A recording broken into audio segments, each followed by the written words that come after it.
Good evening, welcome to Easy 8's Online Painting Club. My name's Danny, says it right down there as usual. And welcome to another show. Today, the first show of Orktober. In fact, the first Orktober event that I've ever done. And I'm really excited about today and a little bit intimidated, but we'll get into that in just a minute.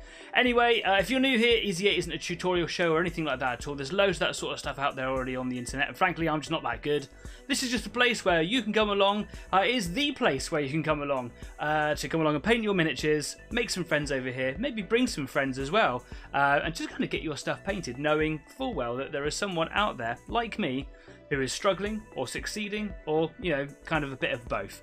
If you've got stuff that you want to show, we're not just here on YouTube, we're also on Facebook, and we're also on Discord, where you can join us at the end of the show at the Easy 8 After Party, where you can share pictures of your stuff, all your projects that you're working on, etc, etc, and tell us all about it. If you want to join in the live chat over here, I noticed that we've got Stafford. We've also got Keslin already joining in the live chat there. Hi guys, thanks for coming along. Yeah, and if you like what we do here, please do consider subscribing to the show, because we're at now, just before the show, 126 subscribers, and that is an amazing number, which means that you guys are still talking, still sharing, and that's everything I can really ask for. But if you haven't already subscribed, please do consider, and then follow through, and then actually do subscribe, because it's just a small gesture on your part, but it's a treasured thing at this end. So please, if you are so inclined, please do subscribe. It would really make my day. So yeah, basically, a little while ago, I had a chat with John over Out of This World Models and Minis. Out of This World Models and Minis is an absolutely fantastic YouTube channel across the Great Pond over in the States. Hi John, if you're watching this. Often John comes and watches like a little bit of the show because of the time zone, but often watches it all back on replay. So hi John, hope you're doing well, mate. A little while ago we said that we support each other's shows so much, but we've never really done anything together or even really had much of a chat. So I said we need to collaborate, and my actual words were, why aren't we collaborating? And he's like, I was going to say the same thing, let's do something. So it was his decision to do something together for Orktober. So here we are for Orktober. He said, what mini should we do? And I said, let's do Ghazghkull. And he went, yeah. And I went, oh, what have I done? I've never even put paint on a single orc miniature, yet alone I'm not an orc player. So yeah, I've spent the last day making Gaz, and he's ready to go. I've built him, and in like what I was suggesting, sub-assemblies, which will make painting him a little bit easier, just because he's quite a busy little model. Say little, he's taking the mini out of miniature, that's for sure. But yeah, I'm dead looking forward to it, and I'm gonna try a new technique. I'm gonna go for a little bit of slap chop and see how that goes. And if it's awful, I can just spray right over the top and go back to my normal, usual way. John says he's gonna try something a little bit different, but he wants to try and grime him up. And I was like, I think I want to do that as well. And I've also got a cheeky little surprise, because, you know, we're both a little bit competitive and we want to kind of like do something a little bit different and outshine from the other. So I've got a little surprise at the end beyond the griming that might make the difference between who looks best. Yeah, that's right, John. You said you wanted the competition. I'm going to give it to you. Who looks best? Let's have a fight. No. It's, honestly, it's all in like the best of spirits. And thanks, John, for kind of picking up the gauntlet from the challenge that I threw down and accepting possibly the most intimidating miniature I've ever picked up. So yay for me. If you are taking part in Orktober, tell us all about it. If you're going to be painting a little orc miniature, or maybe like a giant orc miniature, or whatever it is, of something orc related, it doesn't have to be from 40k or even from Games Workshop. It could be from any setting or any, you know, third party company, whatever. It's just about the orcs. I'd love to know about it, so drop it down in the live chat over there, or if you're watching it back on the replay, stick it down in the comments down there as well, or just come and tell me. You can pop it over on Facebook as well if you want to. Let's go show the world all about it. Anyway, what I'm going to do now is I'm going to take you straight over to the workbench, because I need to get moving, because I'm well slow.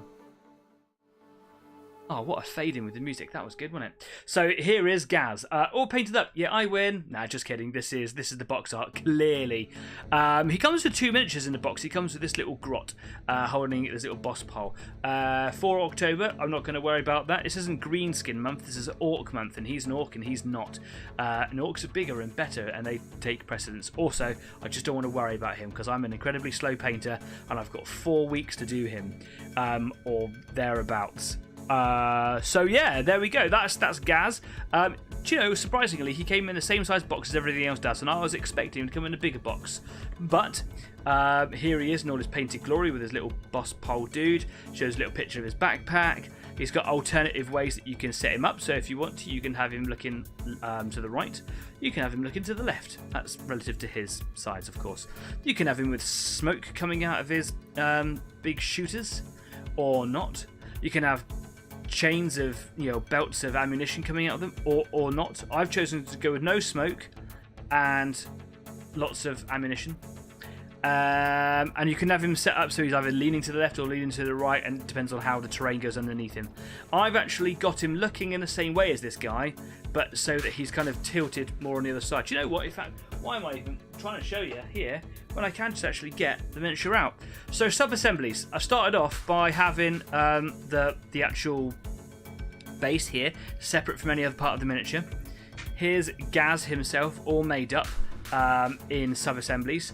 Now, you could have him kind of looking this way, you could have him looking this way. I've gone for standing on these two sheet metal pieces here so that he doesn't lean over to his right. He's standing more up on his left leg, which stops him from leaning over this way, which I think looks a little bit daft, but he's still looking in the direction of his shooter. Orcs call guns shooters. Yeah, so we're going to start bringing the orc language in now. Yeah, so that's how he's going to look. Obviously, I've got him separated from his base so that I can paint that and him easier. You may notice that he's only got a tongue in there at the moment, like something out of I don't know, Beetlejuice, the old Michael Keaton movie. Yeah, that's right, a throwback, isn't it? And I've got his face here just because it slots over that tongue. Let me get some tweezers here. God, I just sprayed a little bit of super glue activator in the room just before the show went live, and it's all I can taste right now. So he basically just slots on over the top, over like this. But because he's got a great big fat tongue and detail under his chin, I wanted to keep his face separate so I can paint his face, and then I can paint everything in there and then glue it all together without missing bits. Because the Tyranids have been a bit of a hassle lately, haven't they? I'm sure you could all agree. So yeah, anyway, there's Gaz's face. What else have I got? I've also got his great big claw arm. Looks like marionettes on a stick. This is why I was super gluing. I've just stuck it to the end of a stick here. A great big claw. Lots of detail. Really big, snippy, pincy things. Love a big, snippy, pincy thing. And on this side over here, I've got his great big shooter. Orcs love Dakka. So, yeah, there we go. And we've got all the belts of ammunition pouring out there. I think they look well cool. Now, I might drill the barrels out. I don't have to commit to that today. I might do that later on. Normally, I like to do it. They've got like little shaped recesses in it to put the smoke in. And why I think that the recess is deep enough for it to look like a decent barrel. I may not bother, or I might drill them out. I don't know. See how the mood takes me. Yeah, and these will connect onto his shoulder sockets in here. And we've also got these really big cables here. Now, these were a little bit... Oh, a little bit of detritus stuck to the top there. These are a little bit flimsy, but they attach to the backs of the arms.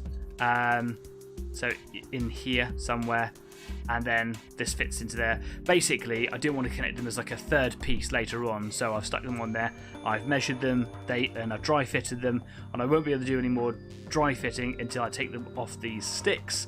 So yeah, that's that. That's where I'm at today. So I've never done any slap chop before, and I'm quite excited to give it a good go.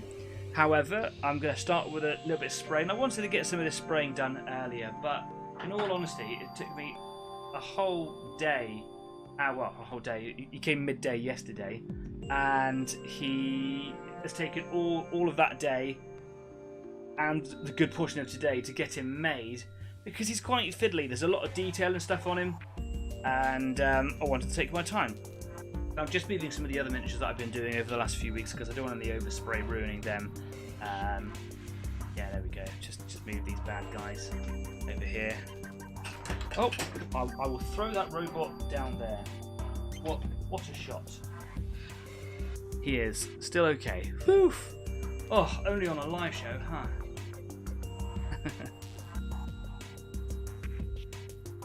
There we go. Lush. Right, now, I have to say a special thanks to Matt at the Pit Gaming Store. Pit Gaming Shop? It is Pit Gaming Shop. I always get the two mixed up. Hi Matt, thank you so much. I ordered Gaz through the Pit Gaming Store because I rate them highly. I think they're a top, bunch of dudes running a wicked store. They've been so kind to me when I've met them at the shows that we all attend. And they're just stand-up gentlemen, Matt notwithstanding. Matt is the manager behind the whole operation. So whenever I order something that I could order from him, I make sure that I do go to him and not anyone else, just because I want him to keep my business. I think it's great. So I ordered Gaz, and he just took forever to come, and that's not Matt's fault. That was that they had to back order him through the GW warehouse. So I ordered him from somewhere else. I sent Matt a message saying, hey, can you just cancel the order? And he said, he's literally due to come this afternoon. I was like, okay, I'll cancel from the other side, get my order with Matt. And he said, look, if you let me know what you want to do, I'll dispatch him today. And he did, because I told him what I wanted to do, and he came yesterday. So Matt really pulled the stops out to get Gaz to me in enough time to get him on today, the first show of October. Thank you, Matt. Thank you so much. I really appreciate you and the effort that you went to, and all the kindness that you showed me over the past year. Anyway, look, I'm just gonna get on with spraying up Gaz. I'm gonna spray everything up black. I think I'm gonna do it in matte because I do have a glossy one for doing shinies. Saying that, I don't actually oh no, I do have black. I bought some a little while ago. Here we go. I got a big old pot of it. It was staring me right in the face. God, I'm so stupid. Right, I got a new spray sheet because the other one was covered in pigments. So a new spray sheet. Here we go. So, I'm just going to turn on the compressor. So slap chop. If you don't know what slap chop is, or if you're slightly unfamiliar, basically the idea is to spray the whole miniature black, regardless of what colour you want to paint in. You spray everything black and you get a good coverage of black, and then you dry brush through several stages, greys right up to bright white, and you go really heavy with the dry brushing. The idea is that you want snappy contrast, and depending on how much contrast you want determines how much mid-tones you're going to use, whether you use any greys. If you want really stunning, striking, hard-hitting contrast, black and white will all be that you need. If you want mid-tones, then obviously you add different layers of grey. I've got lots of different greys. I'm probably going to go for three tones. So black, single thing of grey, single thing of white, and then you just use glazes and contrast. The originally Slapchop was designed for the contrast paints, but glazes will do a very similar job.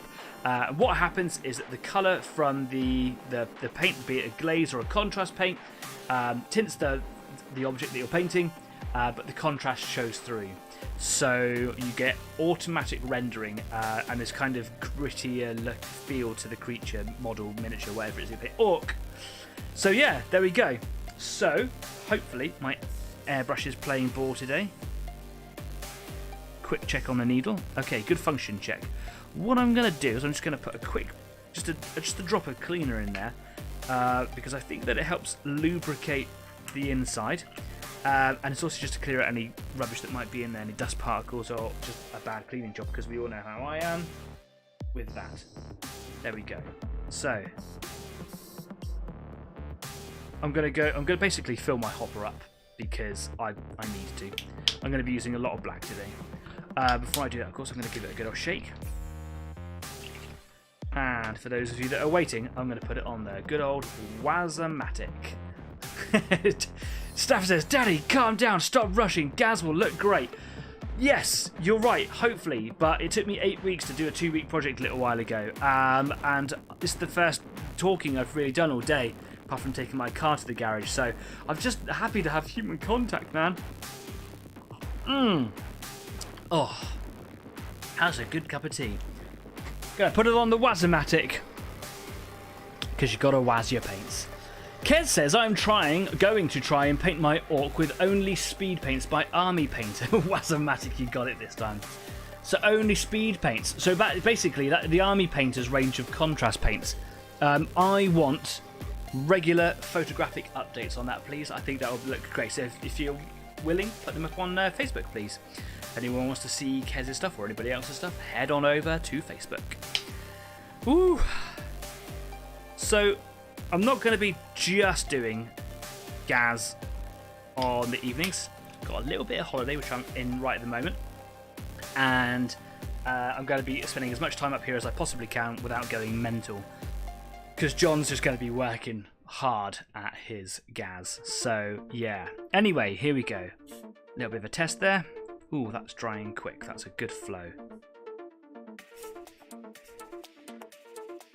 So, oh, I can't remember the name of the YouTuber I saw some time ago.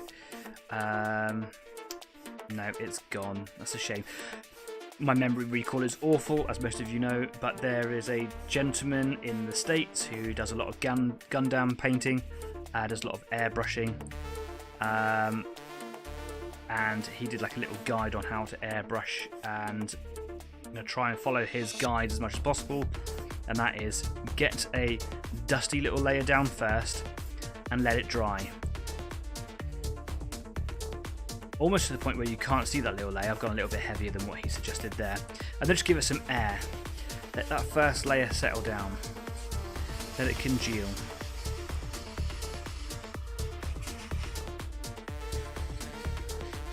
Because it creates a better surface for the next layer to go on. And then you can go that little bit heavier.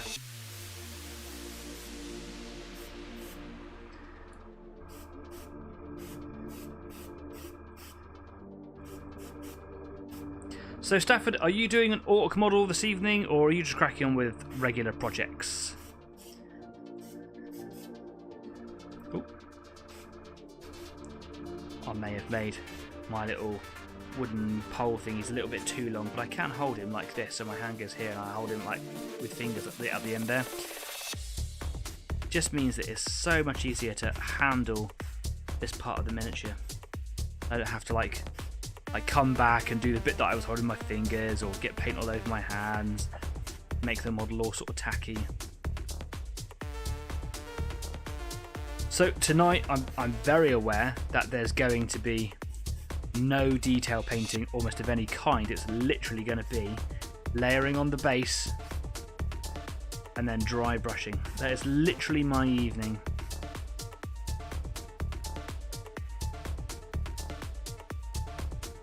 Have I got in the hopper? Loads.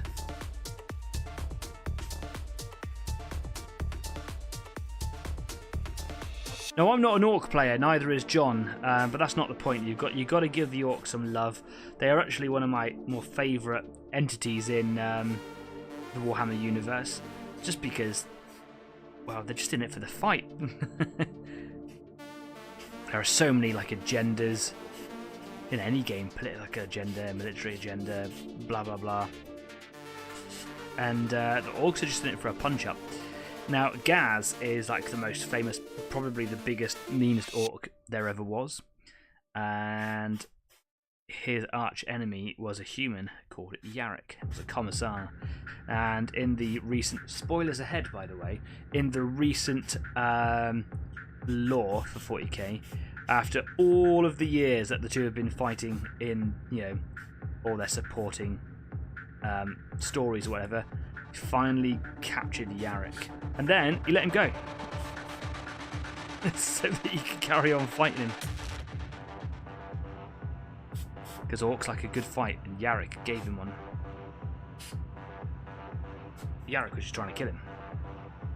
Orcs like a fight.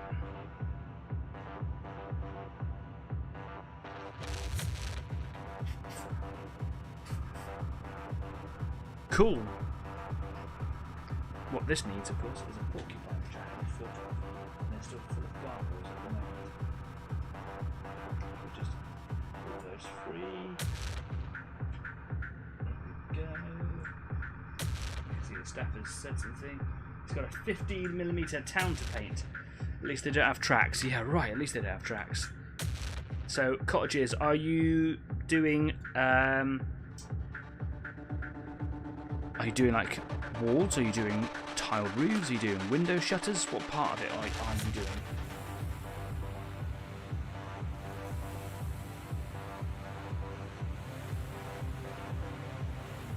On to the other hand, here we go. This is the claw hand. Love the fact that it's got exhaust ports just here. That's so cool. Oh, I'm going too heavy. Steady on, steady on.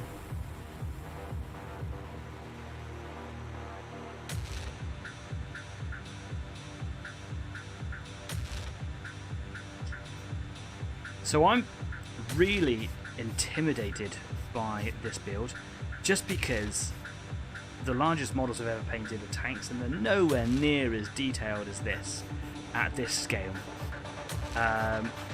You know, and it's an expensive model, and I don't want to mess it up, and I want to ruin it. I want it to look good, you know. I want to beat John in this little friendly competition that we've got going, and yeah, I suppose it intimidates me a little bit. I want my attempt at slap chop to be really good. Now, I was going to do just like a little infantry model just to test on it, but you know, go big or go home, right? So yeah, I'm kind of throwing myself right in the deep end, and I'm sure there's going to be tears and emotions and stuff on the way. I'm going to try and not let it hold me back. This could be like a good emotional development for me, you know.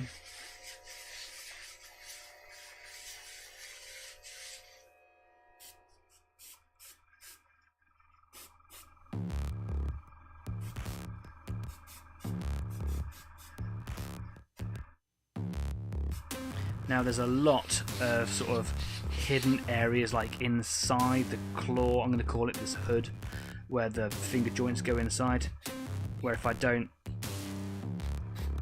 get a good shot then it'll stand out later on. So I am being quite liberal, and it feels a bit uncomfortable, to be honest. But I don't want anything to show through later on. I'm not really sure how to do metal either when it comes to slap chop. I could have a little practice at doing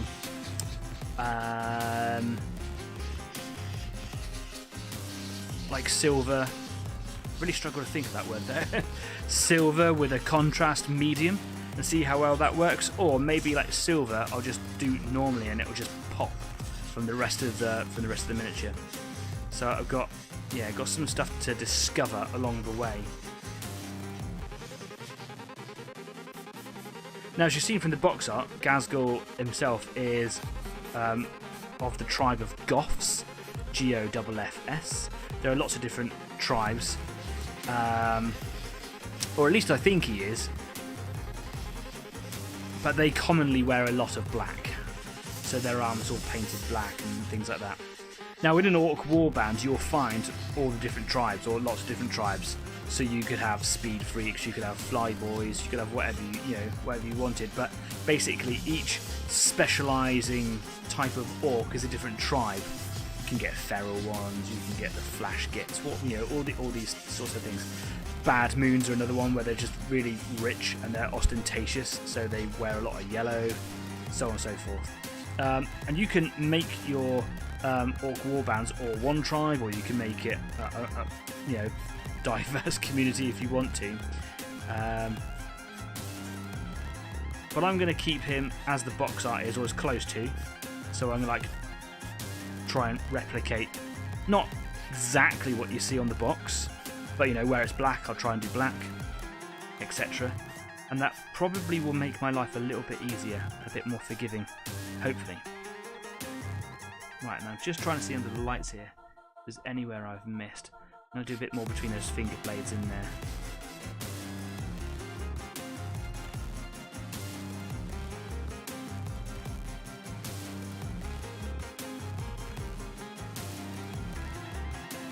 Just a bit of air in there now.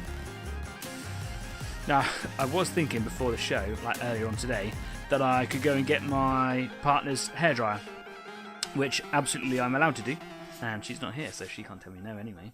But I forgot. So during the intermission, I will pop off downstairs and I'll go get that.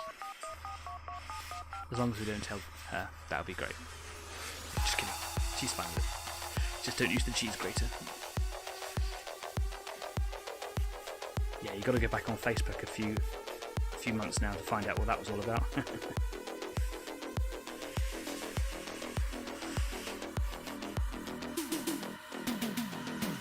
Still got loads of paint in the hopper.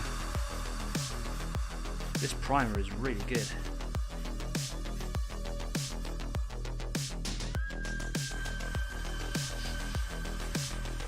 Just a bit more air.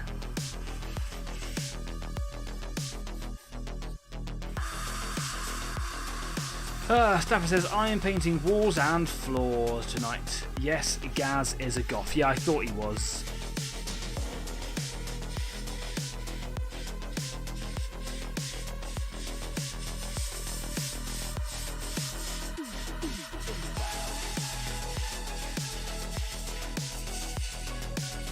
I think a hairdryer is going to be a key to getting Gaz done in short order as well. So I think I definitely need to have one of those. Now, a few weeks ago, someone said, Scallion TV said that you could get, I should get a load of stickers that say Easy 8 Online Painting Club on them, and just stick them on lots of different bits of kit that I use around the room, like the WAAAGGGHHH or a hairdryer and stuff like that. That's a great idea. Oh, it's a good cup of tea. It's sweet though. Never mind. Okay, on to Gaz himself. Put a bit of rubbish in the bin. There we go. Starting at the top.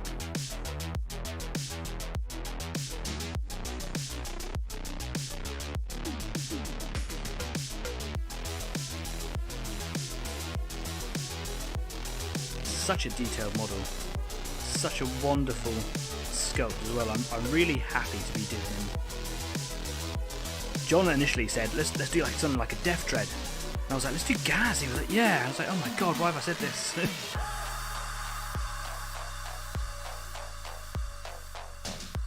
John is clearly not frightened to just have a go.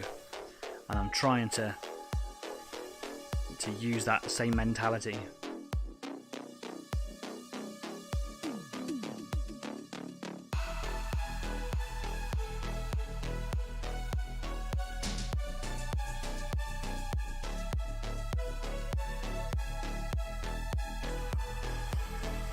To dry that down.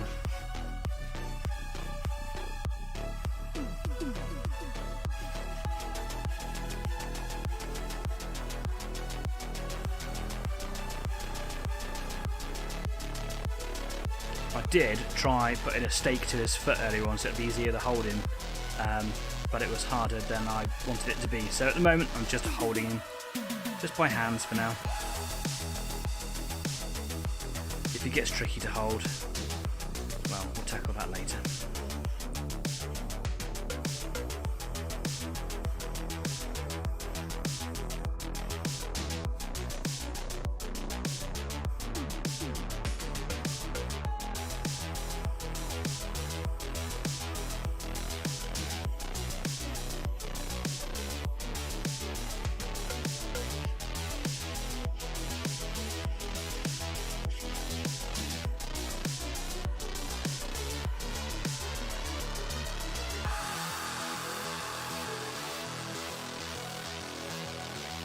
Touch wood, this is one of the best evenings that the airbrush has been running on, so yeah, quite grateful for that, considering there's quite a bit of prepping to do on this model that requires an airbrush really. Painting this by hand just to get a black layer done would be a headache.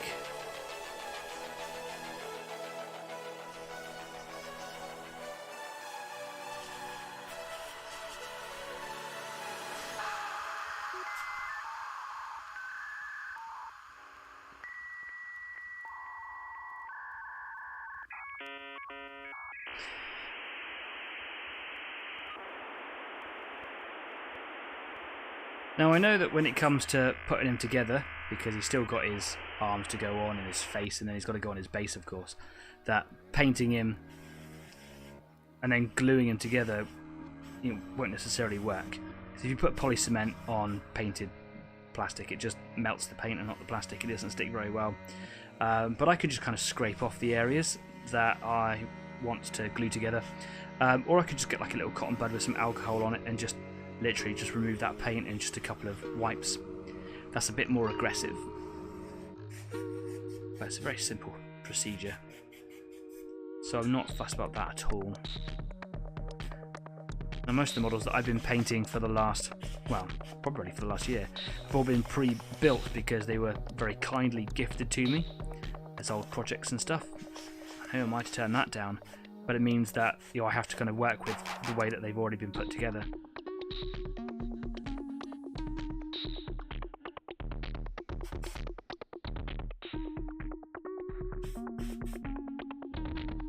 So it's been kind of nice, really, just to have a bit of change with Gaz and make him how I know I'm going to paint him. That's not to say that I've really planned out this paint job, but I know how I like to paint, and I know the areas I'm going to struggle in, and that is painting under all the detail and the arms and things. So I've just deliberately left them off halfway down.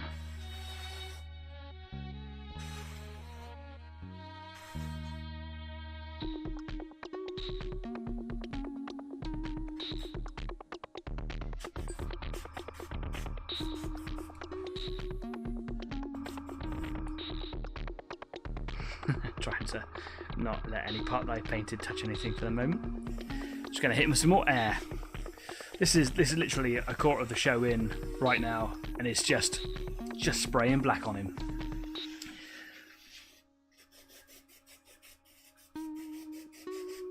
But you know, every paint job starts somewhere.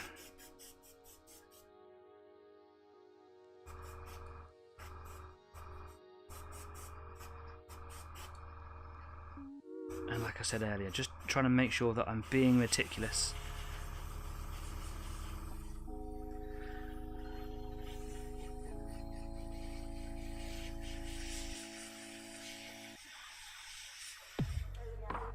Now I don't have any of those really cool dry brushes that you can get from Artis Opus, because the big one which I would want to use is 80 quid, and I'm not very confident at that style to want to spend that sort of money on it just yet. I want to get good at regular dry brushing, I suppose, before I was to commit myself to something so substantial. So it's just going to be normal dry brushing. I've got a couple of brushes that I could use.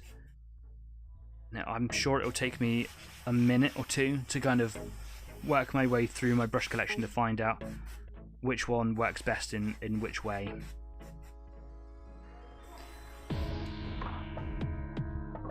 Now I know that Kez has got the dry brush set from Army Painter. Now they're not the same as the ones from Artis Opus, but they're a close fit. The ones from Artis Opus, they go larger, so the range can go larger, and the gentleman behind Artis Opus and Element Games, I've discovered, says where you can, you wanna go bigger. So if you can, use the biggest brush for the job. So yeah, that might be a pitch, of course, to get the most money out of you, but I've seen the work that those brushes do, and it's incredible.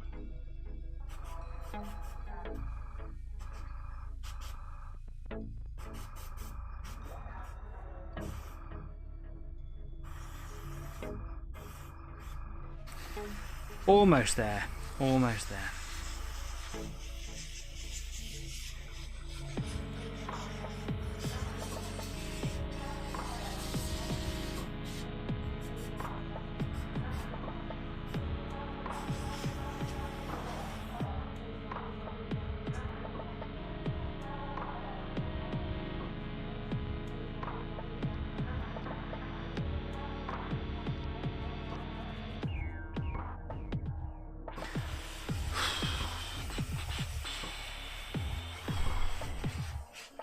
If you're painting an orc this evening, or any miniature, don't forget that you can tell us all about it here in the live chat, or you can head on over to Facebook and you can talk about it over there. You can post up photos if you like. If you've got a victory you want to share, celebrate with the rest of us, go and talk about it. If you're struggling, if there's a problem, go and have a chat. Drop it in the live chat if you want to. Stick it in the comments, put it on Facebook as well, and see if anyone can help you out. That's what I really like about this community. That's what Easy 8's all about bringing all the people together to kind of sharing the whole thing together. Over the years of Easy 8ing, I have met many like-minded people who share the same sentiment, and that's just great, you know.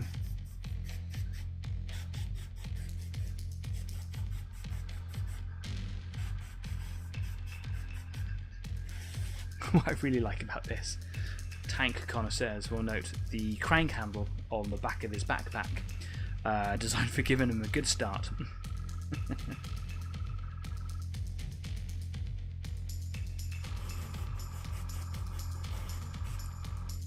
Just notice that there's a little bit of grey in behind his knees in there.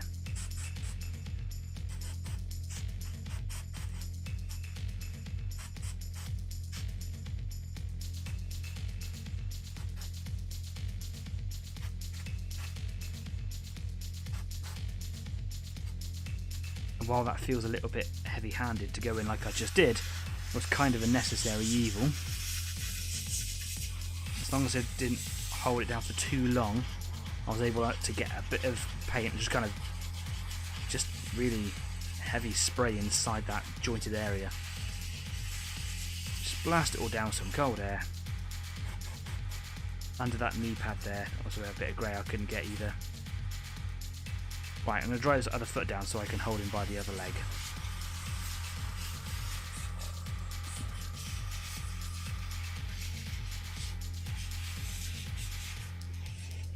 Maybe by now I should be able to hold him by the engine exhausts. Yeah, there we go. You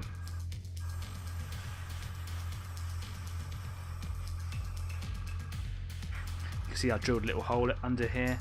You can see that now that I've painted it black, but yeah, that's where I was going to stake it.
I think we're done.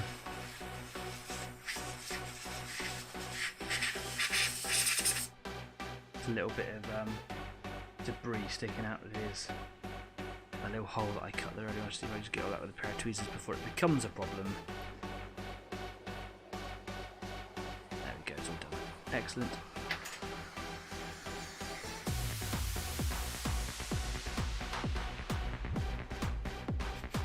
I've almost used up all of the primer in the hopper, which is great timing. Still got this base here to do. Let's zoom in a little bit. Painting all black today is going to be a bit boring because the lighting on my show is so poor lately that it just seems to blend off a little bit. I apologise for that, but as I start dry brushing it, it'll all start showing up.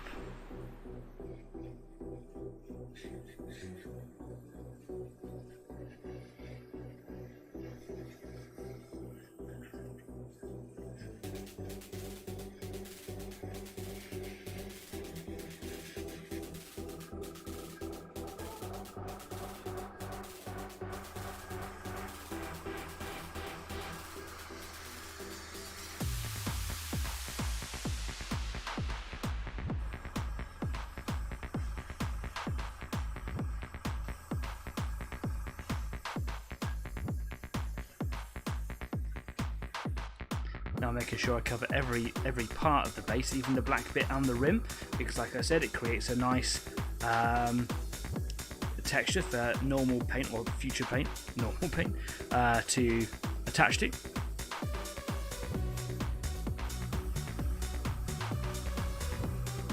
So by getting a good primer layer down now, and ensuring later victories.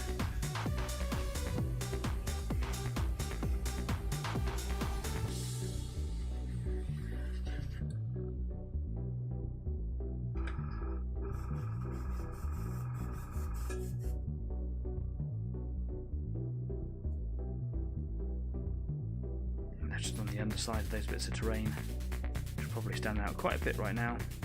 Yes, they are.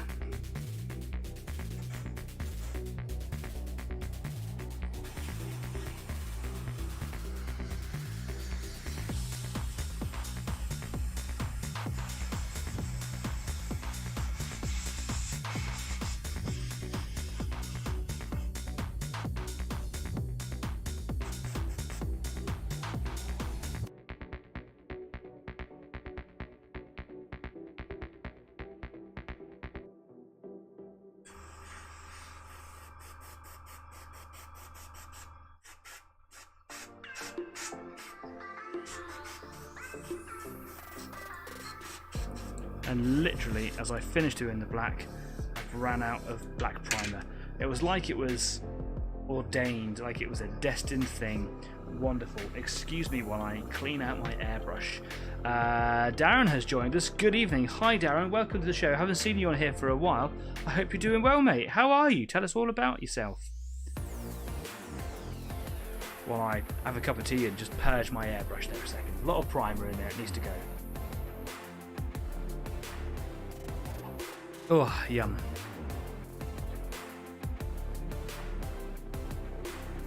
Yeah, I can tell I'm excited because I'm really warm and it's October.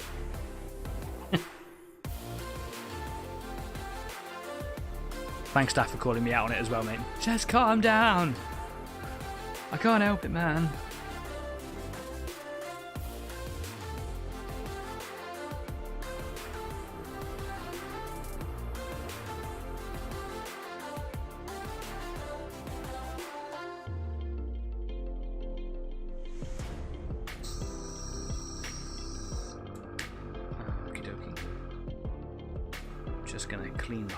Because the hopper always develops this thick dried layer of paint skin basically, and I just don't want to clean that off, and then it falls down inside the hopper, gets inside the paint chamber, it causes a whole issue later on. It's not October. Oh no, it's not. No, it's not. It's Orktober. If I wasn't such an introvert, he says with his own internet show, I'd shout the wah, but I'm not doing it. Not doing it. Oh, I've made myself all anxious now. A little bit of cleaner. Just in there. And I've got a grubby old cotton bud. These are really good all-purpose cleaners, these are.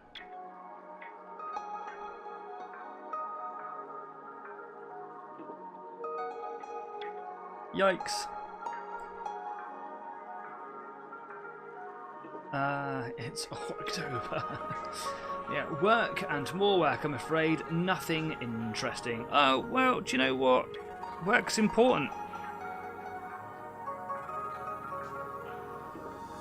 Work's important. If it weren't for work, you wouldn't be able to afford interesting models to paint, or the magazines in which to read about them, or, you know, wherever your hobby goes. And we've all got work, or, you know, probably, or things to busy ourselves with. There's me assuming that everyone's working. Sorry, folks. Well, you know, we've got families and, you know, stuff.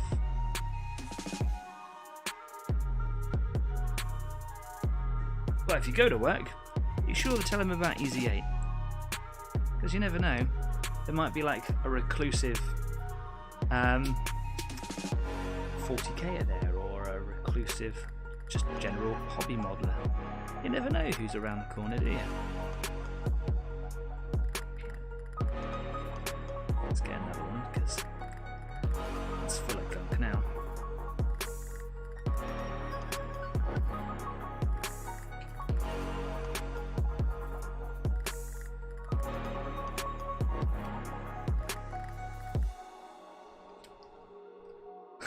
Will do. Thanks, man. That goes to everybody else as well. Share Easy 8. Give the video a thumbs up while you're at it.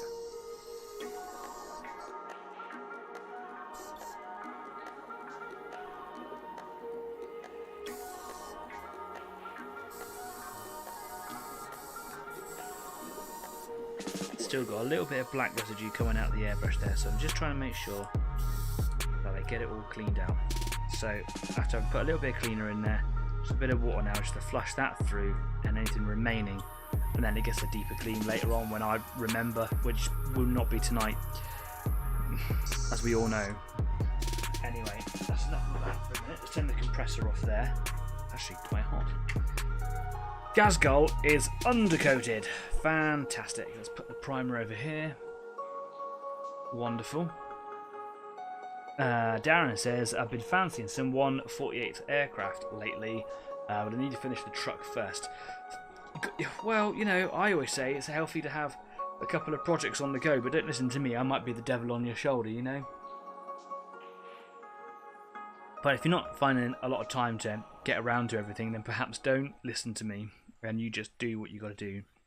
Now, I have got Gaz's head here, but I think I want to put like a tiny little stick or something on there so that I can have it as a separate piece.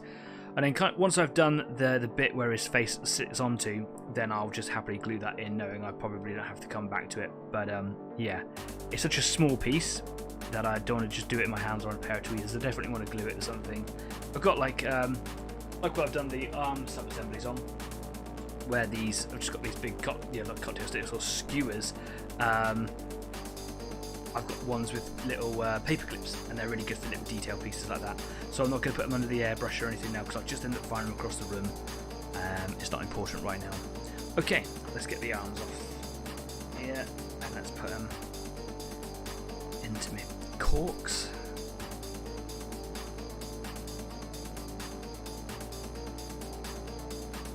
Oh, that's a tight fit, that one. And this one can go in here. Here we go. So, now it's all about dry brushing, right? So, what I'm not going to do is use this white here, because this is an airbrush paint, and it's going to be really runny and really watery, and I don't want that. So what I've got, actually donated to me by a friend who went travelling for a while. Thanks, Mark. Gave me a whole box of brush Vallejo paints. Now this is the I use the Game Air range, and I got these ones from my friend. These are just the Game colour range, so they're basically the brush variation of what I already use. It's quite a large box. I'm going to leave back in my chair, but in here I have a brush white, so it's got a thicker medium to it. Thanks, Mark. I really appreciate that. That's like £100, if not more, £200 worth of paints there. And of course, if you ever find yourself getting back into the hobby, let me know, and you can have your paints back, and I'll replace whatever I've used, because that's how friends work. So, Dead White, Blanco, Calavera. Probably just completely barbarically ruined that, haven't I? So what I need really is something to kind of brush it off onto, like a texture. Now I don't have a texture palette or anything like that, but I do have various things in the room with me that could be used as a texture palette, but they've kind of got particles where things could fall off, and I don't want to use anything like that either.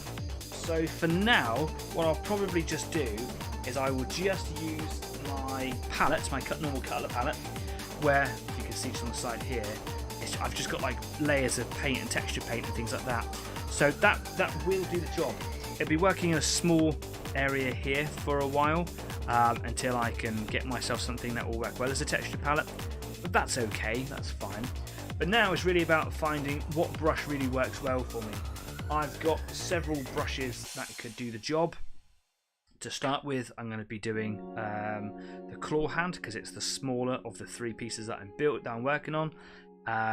It's the less detailed, so there aren't pointy things sticking out all over the place. I could even start on the base and just kind of work on that for a little bit. But let's have a little look at what brushes that I've got. Now I've got what I call my tank brush. It needs a little bit of love and attention. It's a really good heavy layer brush. I don't really want to use that one. It is a cheap one. It's a Pro Art or Pro Arty, but it's a squirrel mix, so it's a good quality brush. And the fact that I've left it to go hard in that position is a bit galling. So during the intermission, I might see if I can repair that. I've got some other brushes. These are some cheap synthetic ones. This could do with a little bit of recovery, but it will work. And then I've got brushes that look like this. These are all really, really cheap synthetic brushes that are barely even used, which is why they look like they're in good condition. But what I really need is something that's got like a lot of body to it. So this one here, I'm kind of loath to want to use this one because it's flat edge, and I know that a rounder edge dry brush will work much, much better. And it's just a nice looking brush, and there's a little perfectionist in me that doesn't want to ruin that, but do you know what? Needs must. I've got over here somewhere even more brushes, but they look like they're all smaller ones. I've got the Games Workshop one, but that is, I'm going to be honest with you, Games Workshop or Citadel, it's a poo pants brush. Might be really good for scrubbing the tannin off the side of my coffee cup or teacup. So yeah, not going to use that one. Yeah, that was harsh, right? Harsh. I've got this one here, which is slightly smaller, and you can see that I've used it in the past for similar things. So for now, I think I'm just going to stick with those, see if I can repair this one and see how this one does as well. So yeah, I've only got like a minute or two before I go to break. So while I'm sat here, I'm just going to sit here and read some of the comments while I clean this brush out. There we go, and see if I can recover it. Now, you should be able to recover almost any brush, but I suppose it does depend on what you've had it sat in and what you've done to it, right?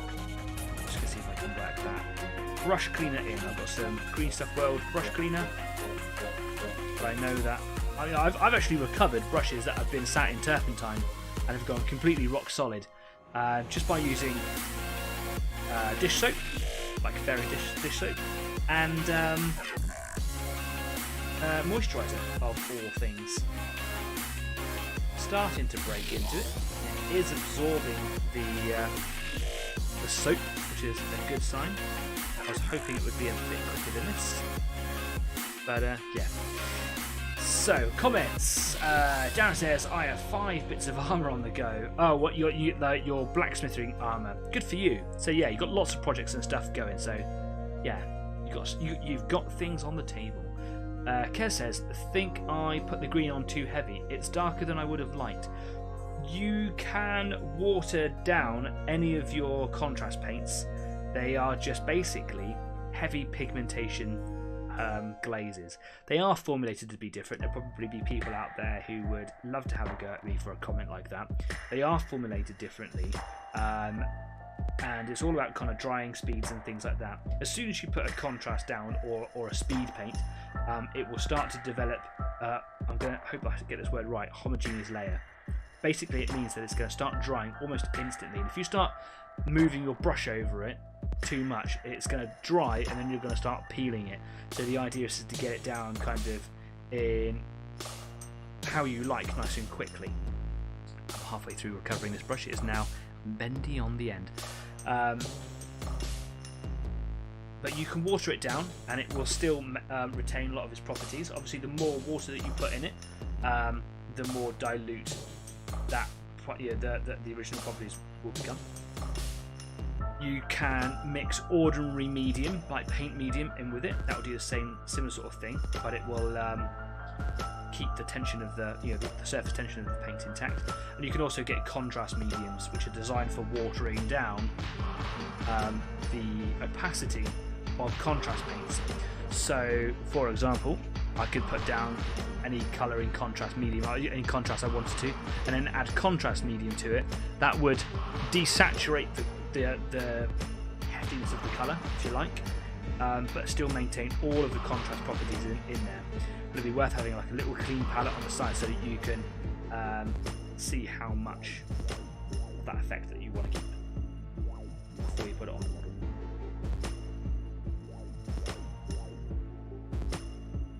This brush is going to take a lot of recovery. Yikes. I don't even know what I had in that to make it do this. Crazy. Well, I've managed to rescue the end of it, but as you can see, halfway down it's still, yeah. Darren says, my granddad used to put Vaseline on his brushes to keep them supple and to train them. But yeah, I understand your granddad was a traditional old-fashioned sign painter. Yeah, very expensive brushes, you're absolutely right. They've got bristles like this long, and I've seen people doing things crazy stuff.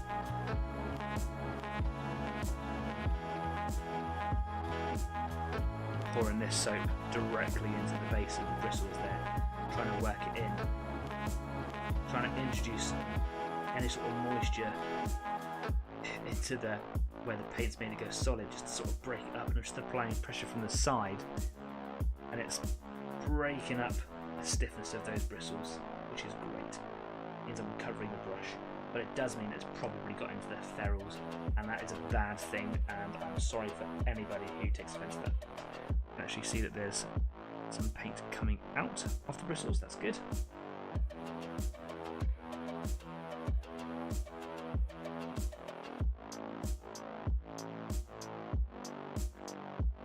That white fluffy stuff is just tissue. I wiped it hard.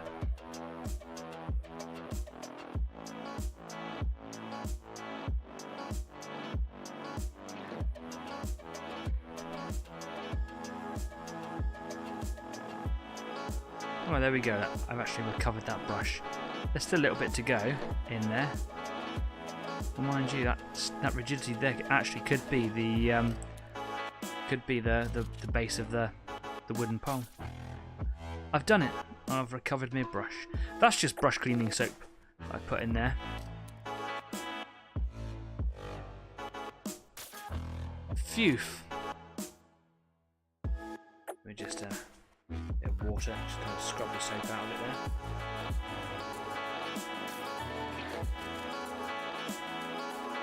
there. There you go. If you need brushes rescuing, bring them to me.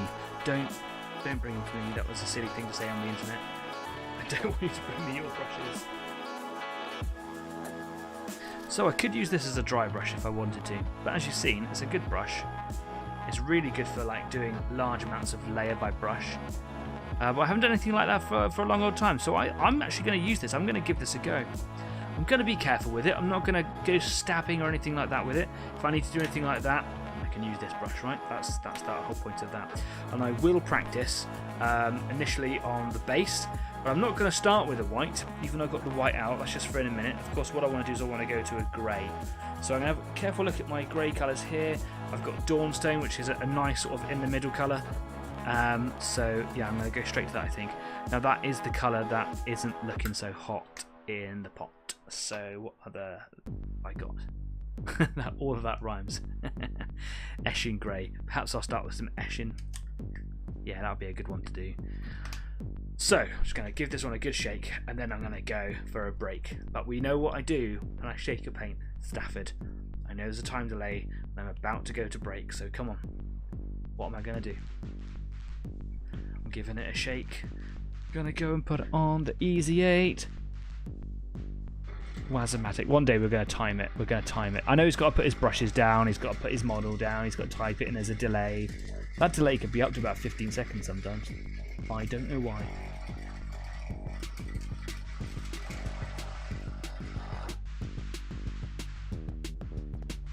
Cool.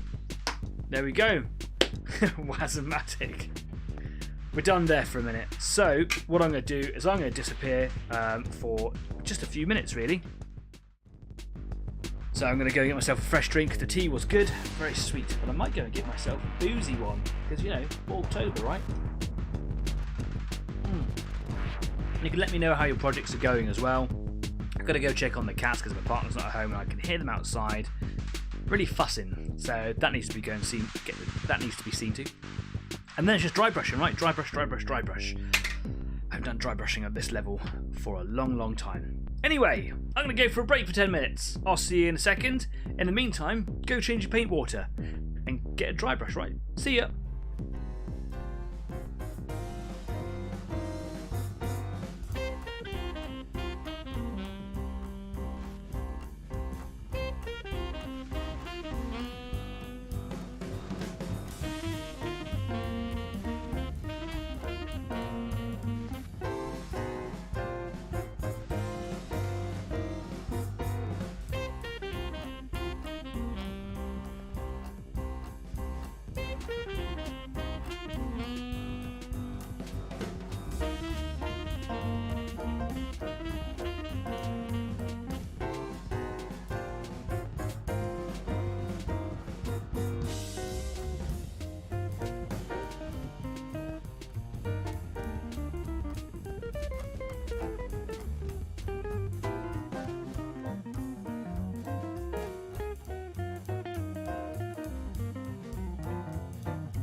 Welcome back. Hope you had a good break. Had to go sort out the cat.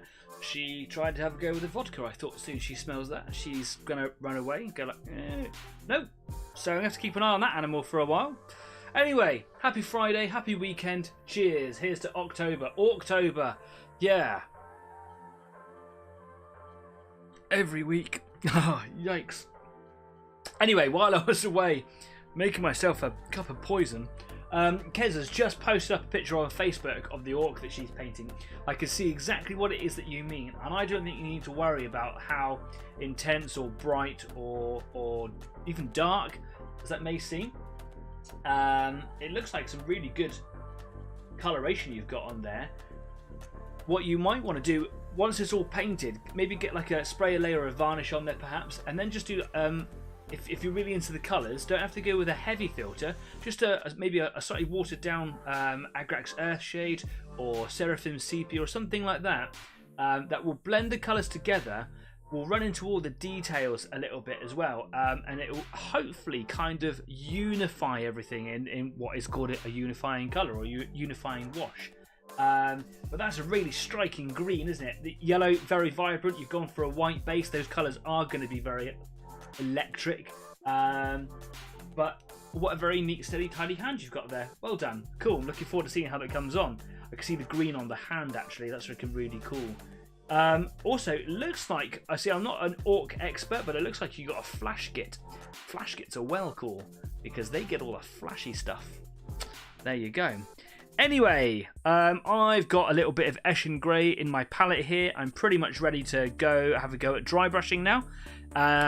So what I'm going to be doing is very similar to what Kez is doing, but I'm kind of increasing the contrast beneath those contrast paints, or those speak paints in Kez's place.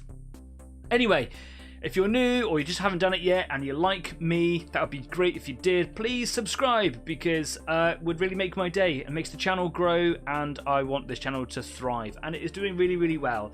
But why stop here? Tell a friend, share it at work, go to that birthday party that you need to go to, and just take a poster of Easy 8, just get everyone to come along and bring their stuff, and you know how it goes. Please subscribe, thumbs up on the video, that would be great. Thanks very much, love you. That felt unnatural. To the workbench! I don't know, I've had one sip of vodka. It is the expensive variety.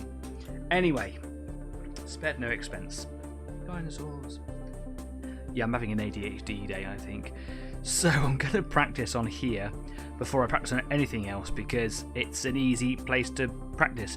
I've just noticed that there's a Primaris Space Marine head right in the middle of it. I'm definitely going to paint up Blood Angels because I know that Stafford's a Blood Angels player and Kyle's also a Blood Angels player. Kyle is the original co-host that I had on the show in the early days of Easy 8, and I haven't heard from Kyle for a long, long time, and I assume no news is good news. If you're ever watching this, Kyle, I hope you're doing well, bro. It'll be lovely to catch up sometime. But you definitely deserve having a dead Space Marine under my orc. So yeah, there we go. Right, I'm gonna start with this brush here because I think it's worth practicing on with a brush that I'm not too attached to. So all I'm doing is I'm just taking some grey from the palette I've got on the side here, just making sure that my bristles are all saturated with it. I'm going to rub a little bit of this off just on the side, and then off into the texture paint that I've got that's dried ages and ages ago. There we go. I don't have to take off too much. If I remember right, taking off too much is the bad thing. So yeah, there we go. Just a little bit on my hand there to make sure I've got no big streaky bits. I'm just going to start off really, really light, because it's easier to add more than it is to take it off, right?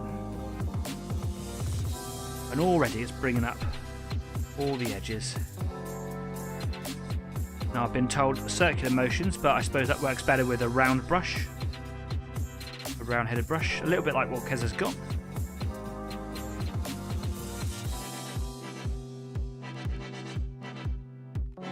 And I've also been told a little bit of moisture in the bristles is a good thing. I haven't got any moisture in my bristles. There's not really an awful lot of bristle on this brush, really. So I want to be very careful about how much moisture I put in there.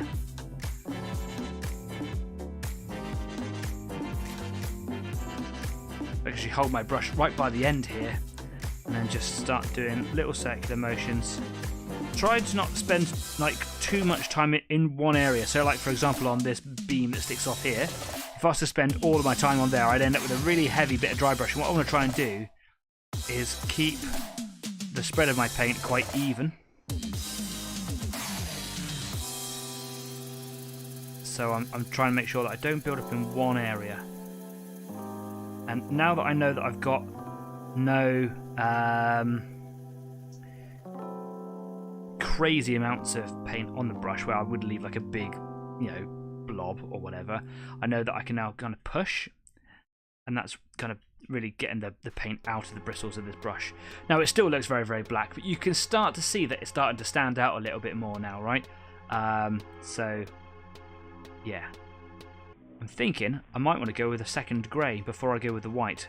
Now my Dawnstone is too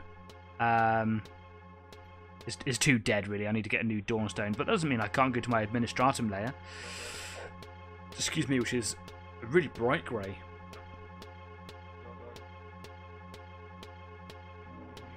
Maybe I want to avoid using Eshin Grey entirely. Maybe that's I want more contrast and less blending.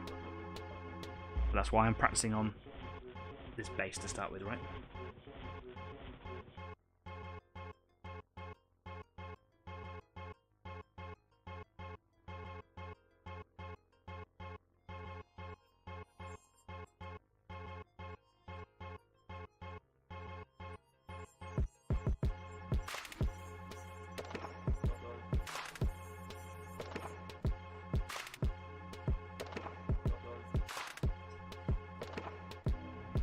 Maybe this layer just helps me see things that I wasn't able to see while it was all black or just plastic grey, you know?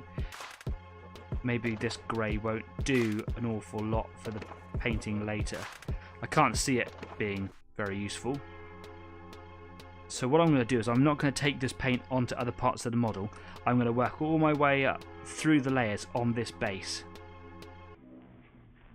and see how well it works. Now I can see by my monitor that while it's still very, very black there, I am able to see the details a little bit more, and that is down to the fact that this grey is starting to, you know, show up the details. Press down a little bit, starting to come out a little. I'm also going to switch brush in a minute as well and see if that affects it. Okay, let's move away from that one. I'll clean it up in a second. I'm going to go to my nice brush, the one that I repaired earlier. It's still a little bit moist from the water, which might help. But I'm just going to put a tiny drop of water on my fingertip, and I'm just going to add that into the bristles.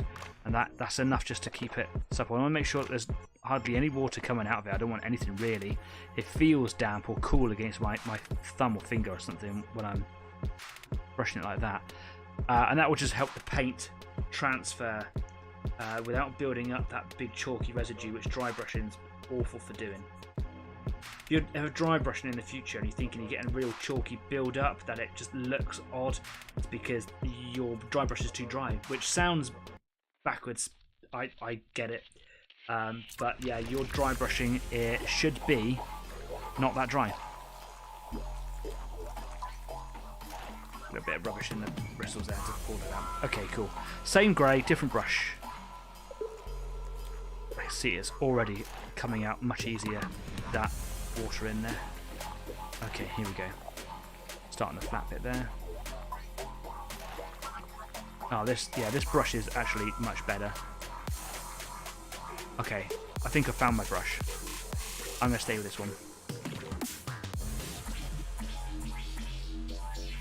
And this grey is not going to have the contrast that I want. Okay, that's cool. I'm going to move straight onto Administratum.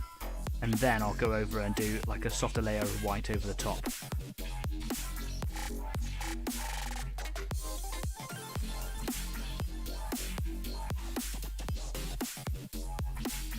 If anything, I think what this dark grey will do is just soften down the contrast at the darker levels, and I don't want that. I want there to be really dark bits and really, really light bits, and only a little bit in the middle, which is what that other grey is going to do for me. This grey is not going to butter them parsnips.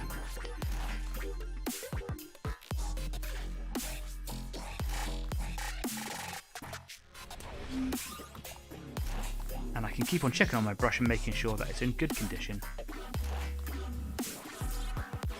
Because I believe that one of the things I've learned from the Artis Opus demonstrations is you shouldn't be killing your dry brush. You should be able to look after it, which is, you know, good, because the dry brushes that they sell are 80 quid. But I'm happy with how my dry brushing looks. I'll get better at it as I move on. Okay, cool. What I'm going to do then is I'm going to move on to Administratum Grey. The problem is I've got quite a bit of that other grey left, and it's still damp in the texture palette bit, so I'm just going to see if I can clean that out by hitting it with the dry brush there. Darren says, oh look, I found a cider in the fridge. Oh dear, what a shame. You know, Darren, you're going to have to get rid of that immediately. Dispose of the evidence before the enemy find out. You know how to do this. I trust you. What a terrible thing that is to stumble across so late on a Friday. Okay, just gonna mix this up, give it a shake, stick it on the Easy 8 Wazomatic. What cider is it, Darren? I'm not really a cider connoisseur, which is a bit strange seeing I come from the southwest. You think that I would? I don't know. I'm an ale man. By having a bottle of ale is like having half a loaf of bread. This shirt's getting tighter, so I've got to be careful. You know what I mean?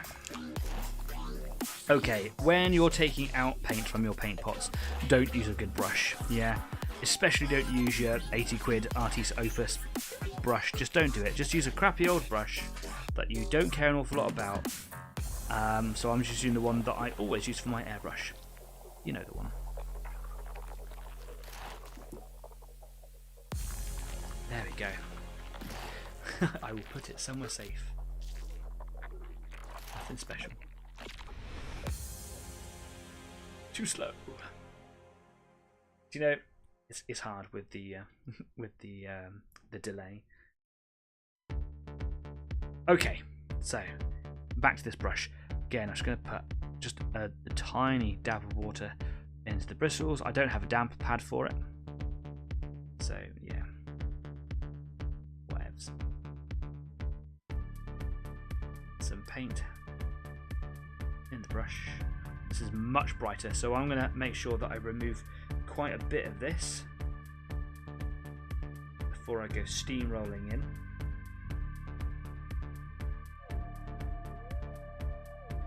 Okay, back of my hand there. Yeah, you can see that this brush, bigger belly, holds a lot more paint. So, nice and gentle. Just going to start on the flat bit here. Here we go. Yeah, much brighter. Okay, so if I start up here.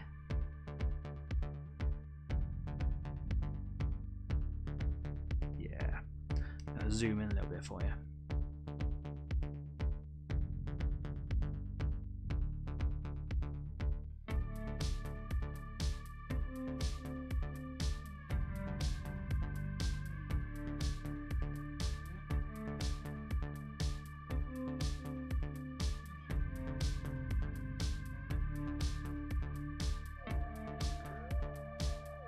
Looks cool, right?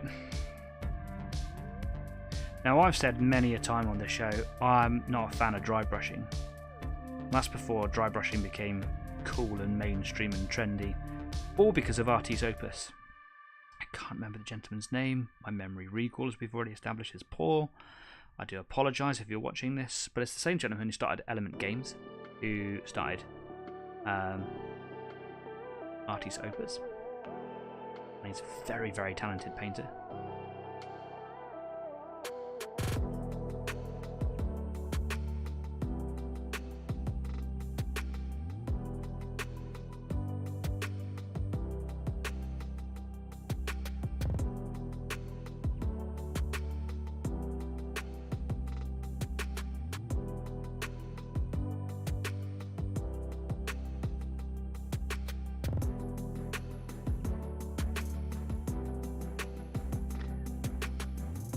Sorry, I lost my train of thought while I was concentrating on what I was doing. Yeah, basically that guy brought dry brushing kind of back into mainstream. The reason I don't like it is because it can look really unrealistic. It's a very quick and easy way of bringing out details, to be fair, but I found that it was holding back my skill level. It needed to be unlocked by getting away from dry brushing, but also I was getting chalky effects all the time, and it looked like someone had dry brushed whatever it was I was painting, which is not what I wanted. Obviously, I wanted it to look as real as possible, or to remove that effect. So I had to stop dry brushing things, but of course it's been determined that I was doing it all wrong. So Stafford says, I have discovered a new pet hate, 15mm shutters. Ugh, maybe have a tank on the side, do some tracks, and then go back and do a house worth of shutters, and then have the two to hate at the same time with equal disdain. Okay, so now I've got this level of highlight detail out. I think I'm going to go to the white. Now I have obviously still got quite a bit of grey there, but that's alright because I might end up using it in a minute. So I'm going to give this paint a good old shake because this hasn't been used for years, but thanks Mark, I really appreciate it. It just sounds a little bit weird. It sounds like it's solid surrounded by a layer of paint. I think it might actually have a little shaker ball inside. I think Mark might have put shakers in them. Well, you know what? It's got to go on the WAAAGGGHHHH. Here we go. Doing a lot of WAS today. Got to get your WAS on. Sorry.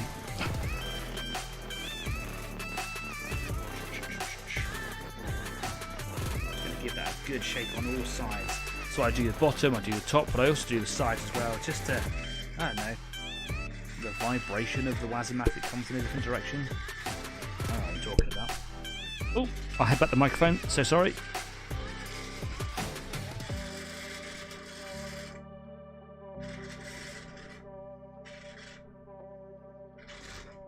My WAAAGGGHHH machine does not sound very healthy today. Now I don't have to transfer it with a brush because it's a dropper bottle, but it has developed a little skin over the top, so what I will do is I will get my tweezers if I can ever get them out. I cannot. Don't want those tweezers. These ones will do. These are my grimy work tweezers. There, it's just like a little paint cap. It's just built over the top. Why not just chop that in a bit? There we go. Now I can just pile a load of this in there. Much thicker than my paint, much more appropriate. I know I said that you need moisture in your paint, but airbrush paints are just not appropriate for dry brushing at all.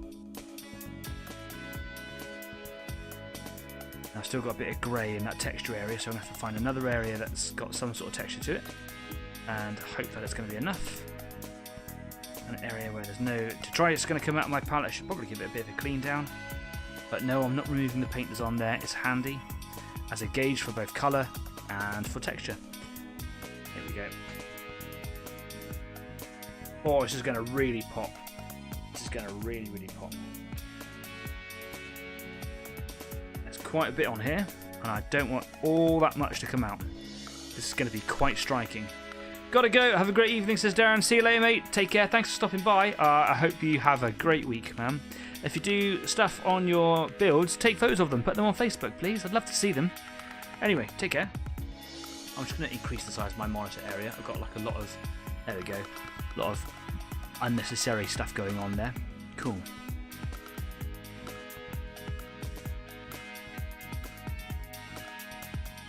I wonder if I even needed grey at all. Because obviously if white goes on thin enough, mixing with the black background, it will come out as grey. Do we reckon I can just get away with white? I reckon I can. That'll save some time, right? What does everybody else think? I think this white has just gone right over the top of that grey, hasn't it?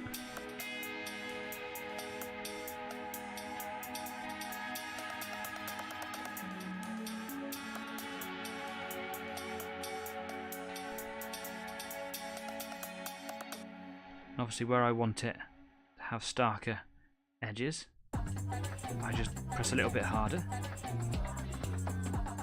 And I go, this little area down here could do with a bit more. So I just push a bit harder. There we go.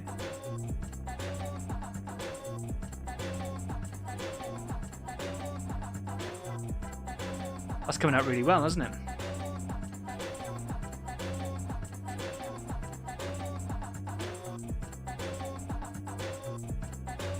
Slight chalkiness to it. Before that builds up, I'm just going to pop a tiny drop of water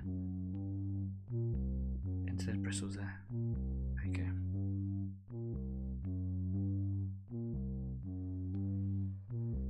Makes such a difference to how the paint comes out, and I wish, you know, all of this stuff I'd known years ago. Or maybe I don't, because otherwise I wouldn't have developed in other areas of, you know, techniques and things. Okay.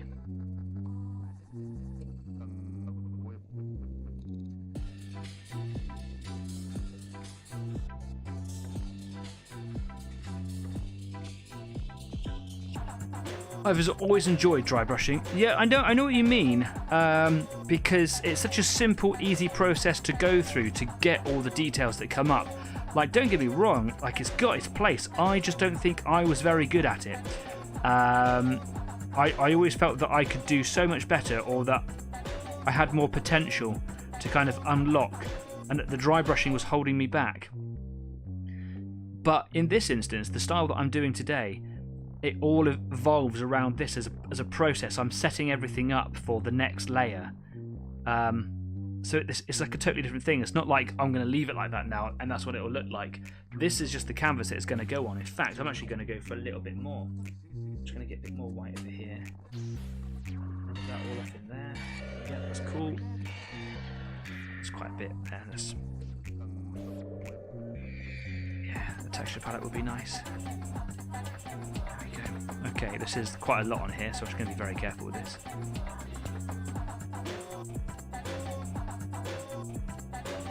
And there's a graininess that is starting to appear on this flat surface, and that is because I'm using totally the wrong brush, and there's not enough moisture in the bristles.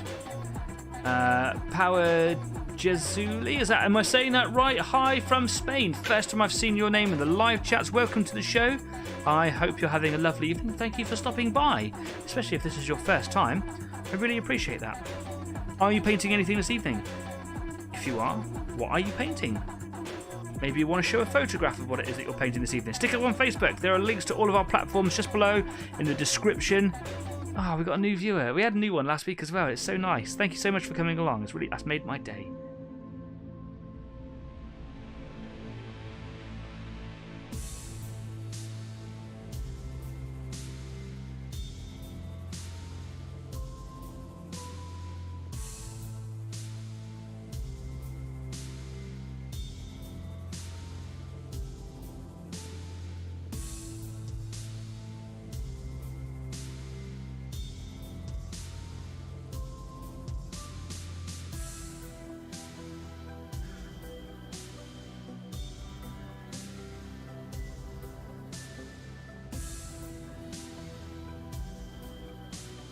What does everybody think of this so far? Does that look quite striking?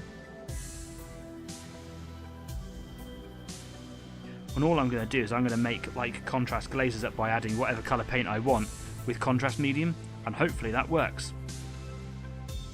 I do have some contrast colours. I have an orc green, which obviously I'm going to use to its fullest. In some cases I might want to just just do a normal bit of painting just to kind of bring out something, make it stand out a bit more. I don't think I'm going to bother doing any greys in the middle. I think I'm just going to go with white on top of black. That'll save a lot of time, so I think the greys will be lost.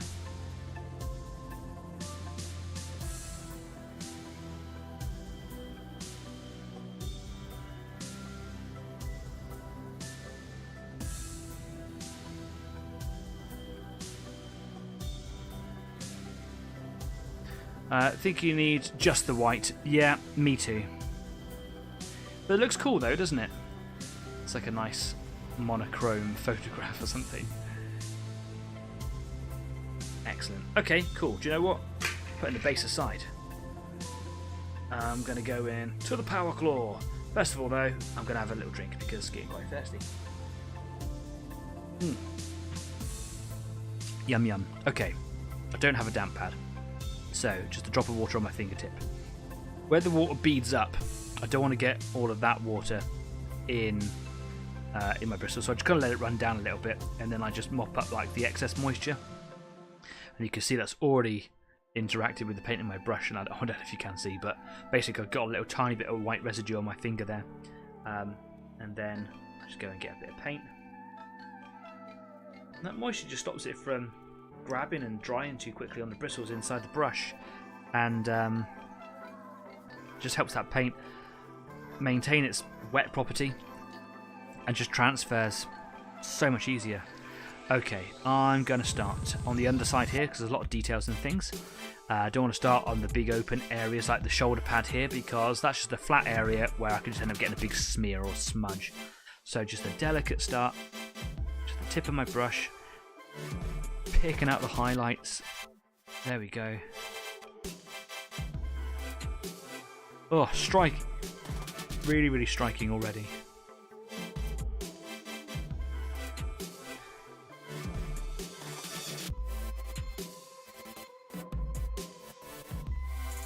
Now I'm really interested to see how this technique works with black because I've got a black contrast colour, but is it going to work on this technique because it's a black base? I mean, it should do, right?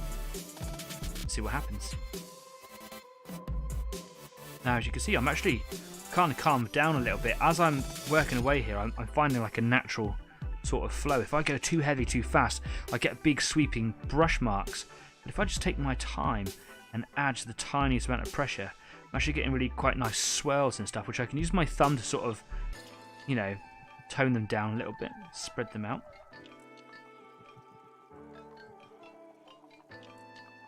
But I really want to pick up all the edges, all the little details. There's lots of tiny little rivets and things in there, which you probably can see.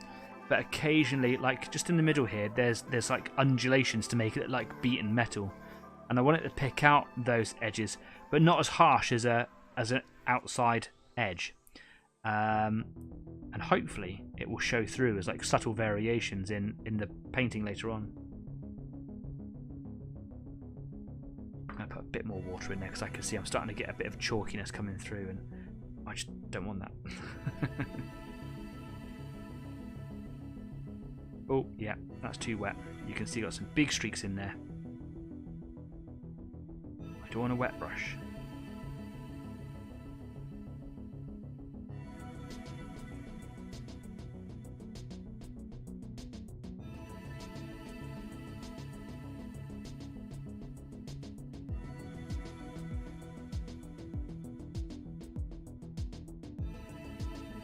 I've got a bit of shine from the lights. And it can be quite difficult to see where the paint's building up sometimes, so just really try and take my time and just keep the object moving so that I can always see where my paint is and where it needs to be.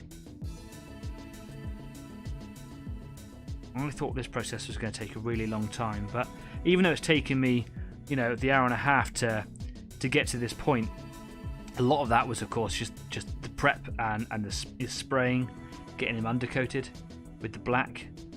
This process, I can have it all done this evening. Not on the show, but you can come and join me after the show on Discord at the Easy 8 After Party. There's a link downstairs, just down there, so that you can go and join. Come along if you want to. You can join me in a video chat, or you can just type if you want to, or you can just use audio. You can share pictures. Yeah, whatever you like. I can see we've got some comments going in. What miniature is it, says Power Jazuli? This is Ghazghkull, the big war boss from the Orcs, as a part of the Orktober. Later on, you can go back to the beginning of the show, watch it on replay, and you can see me talking about the challenge that I had with another channel, where we decided to collaborate for Orktober, to basically have a go at the same miniature.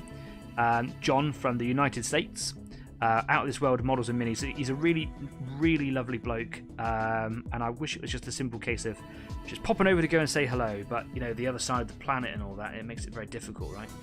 But he's a really fine gentleman, and he's a staunch supporter of this channel, and I've been supporting his channel, and we just thought, you know what, let's do something together. And it's not like we could just kind of go meet up, have a cup of coffee or whatever, and you know, do something together in the same studio. It's just not that simple. So it was him that said, let's do Orktober together, and let's do like a reveal at the end of it. So yeah, that's why I'm here doing this job, and I'm loving it, by the way. Kez says they're definitely doing the job. Yeah, absolutely right.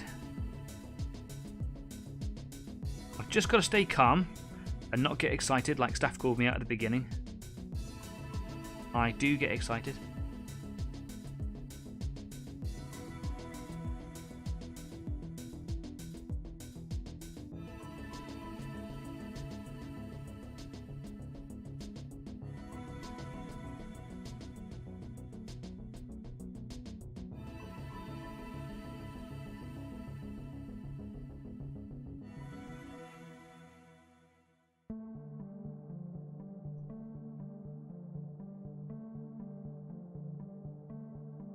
Just trying to soften off some of those brush marks as I go. Don't think I'm gonna really get away with few or, you know, none because of my skill level at this. In fact, I'm quite new to it, but also, you know, using completely the wrong brush. So I'm just trying to control it, manage the amount of brush stroking I've got going on by using my thumb just to kind of soften out that before it dries. Now you could argue that it's an orc model, so it would add to the scruffiness of it, but I think this painting style alone will make the model look quite gritty, and because he's sculpted to look rough, I think we'll get a lot of that come through at the final reveal anyway.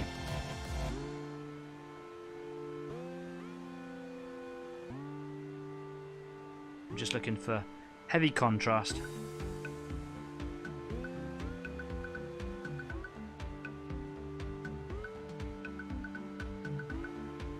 Just trying to make sure that I cover evenly as I go. Now, there's a lot going on inside the suit and under all these plates, because this isn't obviously Ghazghkull's real hand. He's wearing a giant power suit. He's just an orc inside. He's a big orc, to be fair, but he is just an orc. So he's wearing a suit. So as you can see, this is a giant glove, big enough to pick up a Space Marine. And in here is like the actual bicep armour, and inside that is his arm, and it kind of goes inside. So there's his shoulder there, and you can see like he sits inside it. So I've got to make sure that I get in under all the right layers, because underneath all this metal there could be like his tunic or his shirt or whatever orcs wear on their top halves, because his trousers are actually quite easy to spot. And then he's got holes in his clothes as well, so his skin will show through that too. So I've got to make sure that I do a good job of getting in all of the areas. Now I could start cleaning my brush out now to make sure that I'm getting some nice clean layers going on there, but if I do that, I'm going to end up with a wet brush, and it will be difficult to maintain this level of dryness. Put the last of the paint from my palette into the brush there. Add a touch more moisture, and then texture palette. Wipe off the excess. Quick hand test there. Lush. Quarter of an hour on the show left to go, and plenty more to talk about. Come and join me. Painting your miniatures, making your miniatures perhaps. Just because it's a painting glove doesn't mean that you can't be doing someone else with them.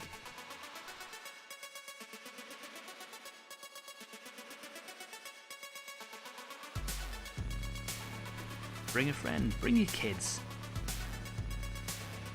We do have a little family membership somewhere along the line. I believe it's Chimera Wargaming, have their own little YouTube channel. I think it's a father-son outfit where the dad makes the models and his son paints the models, and together they got a little YouTube channel, and it's really, really wholesome. There's actually a link to Chimera Wargaming down there in the description. Go check them out.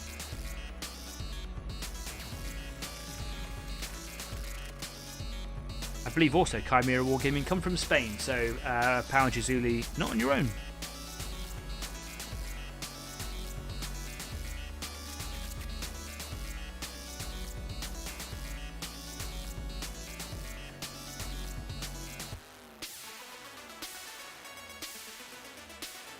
We're getting there now.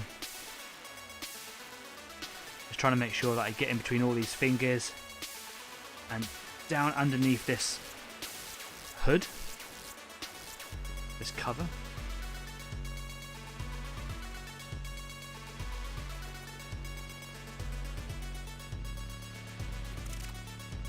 Thought I went in a bit heavy there, but I think that actually did the right thing. I love the power claw because it really looks like great big bits of any old metal crudely shaped into some horrible talons. These wonderful oxy-settling torch cut marks and stuff in there. Absolutely fantastic. Now I'm trying to do a fancy rotation thing with my brush, trying to get it into the inside of the hand in there by spinning the brush around. The bristles are kind of making contact with the miniature, and it wasn't working.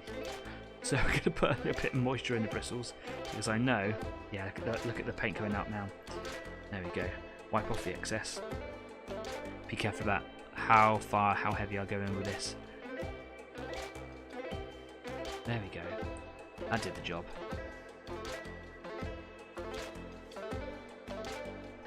In danger of getting a chalky build up again.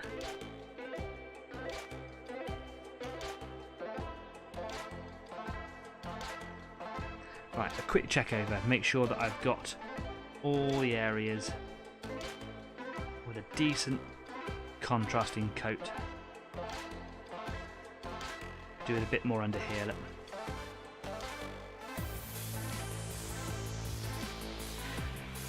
Now the tricky bit, of course, is to keep the level of saturation of this paint job here over the whole miniature. It's quite possible and quite likely that as the miniature goes on, that one piece will be more heavier dry brush than the next, or vice versa. So I've got to try and make sure that I'm keeping the level of contrast as close as possible all the way through the paint job, just to make sure that it looks even. Now that would happen even if I didn't have it in sub-assemblies, but I think it's certainly easier to do because each sub-assembly is its own separate piece, really, isn't it?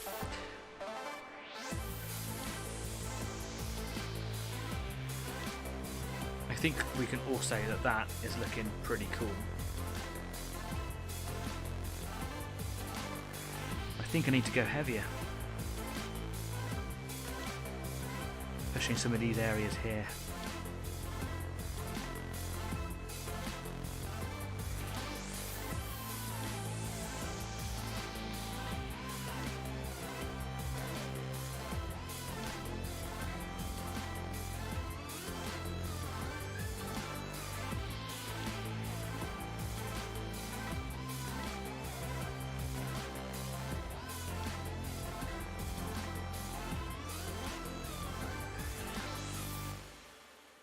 Because obviously it's the brighter colours, the brighter shades that are going to show out the contrast. Sorry, yeah, the contrast, as in the contrast paints, that's what I meant to say. So if I put green on top of black, green has not got the guts to show up. So it's all about the brighter tones that will show my colours later. But of course I don't want the whole build to be white. There'll be no point in having black on it at all. So I think I've got to go a little bit more with the white.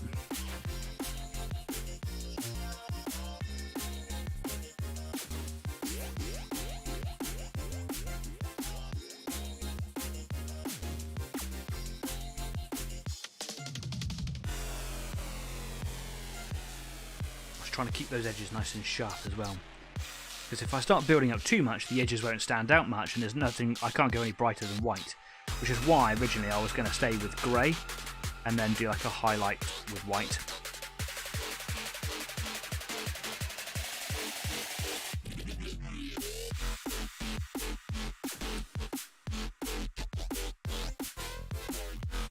Some heavy brush strokes going in there.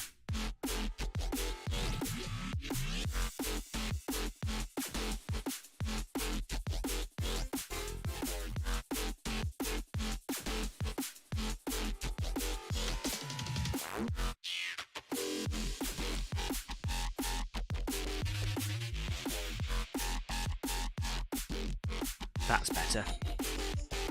Much better.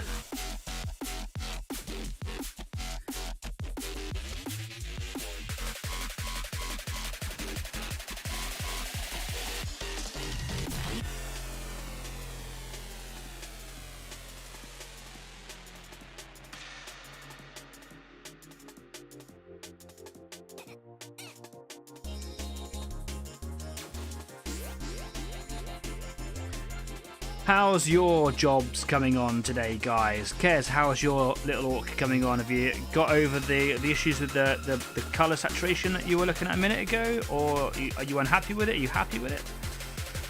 What gives?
I have to say, I'm really quite enjoying myself.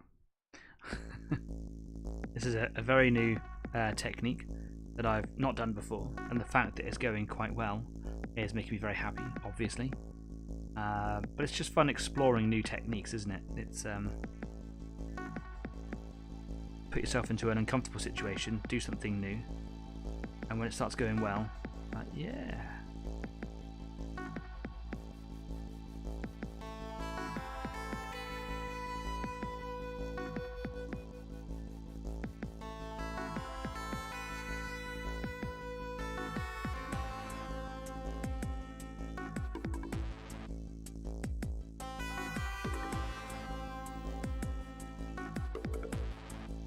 Bit of chalkiness there, that's a shame, but I think it will be covered by the paint when I put the contrasts on later.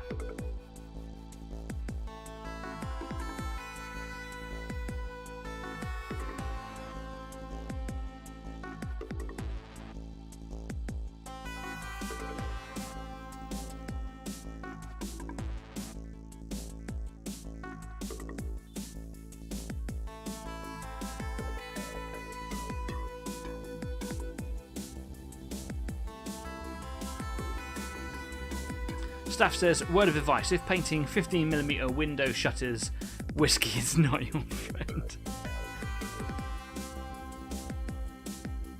Who is your friend?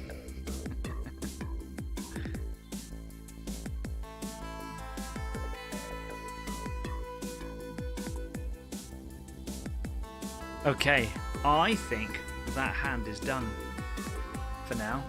Take that away so you can see it better. I think that looks really cool.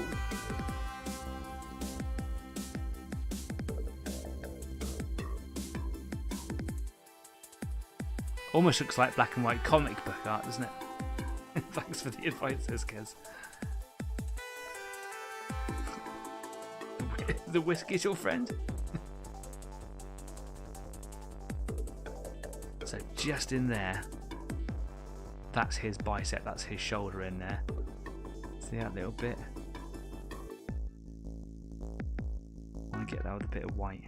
Doesn't matter if it's quite heavy, because it's so far back, it's under so much shadow. The green that I put on it later on will barely show up. So I have to make sure there's a bit of white in there. But that's cool though, right? It's looking pretty good. I could just keep on going, but I'm not going to get any further than that, I don't think. So, going to leave it there. That's that one. Just get rid of that big lump of paint, like a big flaky piece of paint that came off one of the pots earlier on. I could just go in the bin. Lush. So now, I've got to move on to the gun. This one here is a little bit more delicate, obviously, because I've got some flappy bits that are sticking off the edges over here. But the approach is going to be exactly the same. Is just get some of this white on there, start bringing out some of the details, focusing on some of the harder edges, and then make the edges come out as bright as I can possibly get them, and then work on how bright I want the rest of the topography of the model. How much I want it to stick out. So if I compare that shoulder pad there to that one looks still like black, right? But if I look at it and just kind of look away for a second, yeah, I can see that's been highlighted, but nowhere near as much as this one. And that's going to look really good with the contrast paints and stuff over it later. So just got to keep on working at it. You know, and it could take me 20 minutes just to get this one piece done. But it's all about setting it up. And next week I definitely will be doing contrast paints. I'm probably going to get there in the next couple of days. Like I say, I'm on holiday from work at the moment. I'm just spending some time at home, just chilling out, enjoying myself. And I've got loads of time. So it means that I'm not having to come back at the end of the day and work out, am I too tired for this, X, Y, Z? Do I need to spend more time with my partner because I haven't seen her very much?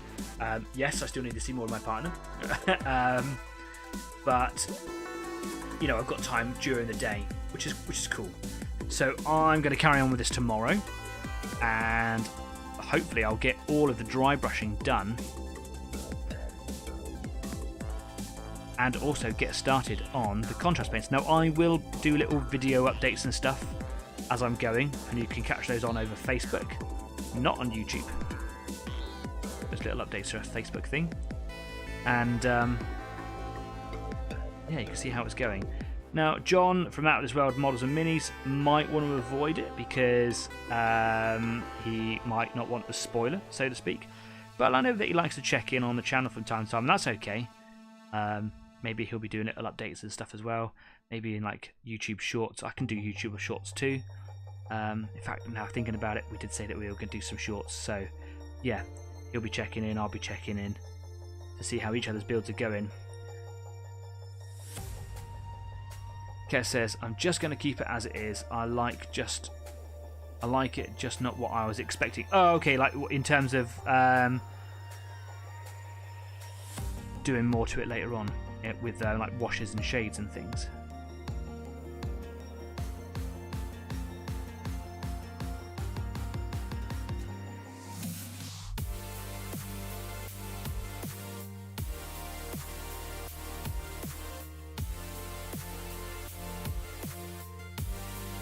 Anyway, look, I'm having a great time. I'm going to carry on over at Discord. Let's come away from here. It's gone 9 o'clock, past the promised time. This is a really new technique for me. I know I've done dry brushing loads in the past, but this, you know, what I'm trying to achieve in the end result is totally uncharted territory for me. And like I said, initially I wanted to practice by doing like a little miniature, like a little flash kit like Kes is doing, or something similar. So to be practicing on a really big model is still quite intimidating, but I'm really enjoying and I'm really happy with the progress so far. I'm probably about halfway through, or just behind halfway through this dry brushing technique, and then it's just going into contrasts. So a lot of, I think, the experimentation after this dry brushing phase is going to be just trying to make sure that I get the right colours with the right sort of contrast levels, because I don't have a full range of contrast paints, and I never intend to have that. I'm going to be making them up with contrast medium, so it's about trying to get that saturation level right, I suppose. But I'm enjoying it. It's great fun, and it's fun to be doing Orktober. Yeah. Anyway, that's enough here for now. I'm going to be going over to Discord in just a few seconds. So if you want to carry on joining me live on a video, or just audio, or even just typing, that's also fine. If you want to come over and see me do a little bit more, that's where I'm going to be. There's a link to Discord just down there. If it's the first time on Discord or on the Easy 8 Discord channel, then you do have to go to the rules section on the left hand side. There's a little thing that says rules, and you have to react to the rules with an emoji. You can choose whatever emoji you want, but it's just so that the automatic admin just kind of knows that you're not a bot. That's all you got to do. The rest is super easy. So you can come along and join me and the rest of the Easy 8 community who will be in there talking about stuff. Anyway, that's it for me really this week. I've had a great time. Please don't forget to subscribe if you like this show, or like what I do, what we do. It's a we thing, right? It's not just me, it's all of us together. Please do subscribe, share it with your friends, bring someone new to the community, and the show will grow, as it always is. So thank you so much for your continued loyalty and support. Loyalty, I'll get my words out properly. Loyalty and support. I value every single one of you. So thank you very much for everything so far. Don't forget that in December the 2nd, we've got Recon War Game Show coming up, which is between Leeds and Bradford.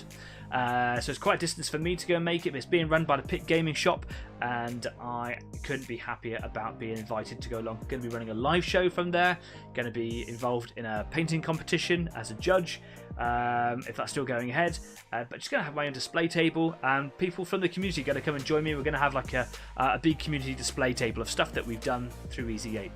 So that's something to put on your calendar if you want to go. That's Recon Show in Pudsey. Pudsey is the name of the town. So go check it out. Go to the Pit Gaming Shop website. There's a link just down there, and it'll tell you everything you need to know.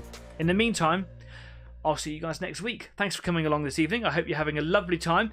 My name's Danny. You guys have been awesome. Until next week, stay safe, be kind, and keep on painting. See you soon. Bye-bye. Where's my booze? I spoke through the transition. Vodka's not my friend either.